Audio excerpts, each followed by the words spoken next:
बीडच्या मस्साजोगमध्ये अज्ञात महिलेचा वावर पाहायला मिळालाय।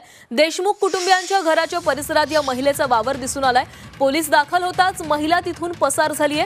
पोलिसांकडून अज्ञात महिलेबाबत तपास सुरू केला गेलाय। बीडच्या मस्साजोगमधील देशमुख कुटुंबियांच्या घराच्या परिसरात अज्ञात महिलेचा वावर असल्याचं समोर आलेलं आहे। संतोष देशमुख हत्या प्रकरणातील फरार आरोपी कृष्ण आंधळे याचे माझ्याकडे पुरावे असल्याचं म्हणत या महिलेनं ठाण मांडलेलं होतं।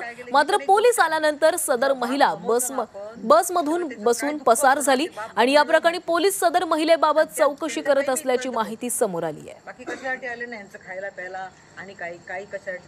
ती महिला असं सांगत आहे की माझ्याकडे काही पुरावे, कृष्ण आंधळे कुठं राहत होता, त्याने काय केलं, असं काहीतरी प्राथमिक माहिती देत होती ती। म्हणून मला कुटुंबाने सांगितलं की तुम्ही या लवकर। तर मला उशीर झाला यायला, 10:30 वाजले आणि 10:30 वाजल्यावर मी ज्यावेळेस घरी आलो त्यावेळी ती महिला ह्या पॅन्डलमध्येच बसली होती आणि गावकरी आणि गावातल्या काही महिला आणि लेडीज कॉन्स्टेबल पण आलेले होते इथं। त्यांना कळवलेलं होतं कुटुंबाने, परंतु ते आल्यानंतर म्हणले की मला काही आत्ताच म्हणजे सकाळी सांगते मी सगळं जे काय आहे ते। ठीक आहे म्हणलं, सकाळी सांगा तुम्ही जे काय असेल तुमच्याकडे ते। तर आम्ही रत्नागिरी पोलीसला इन्फॉर्म केलं की ही अशी अशी गोष्ट आहे।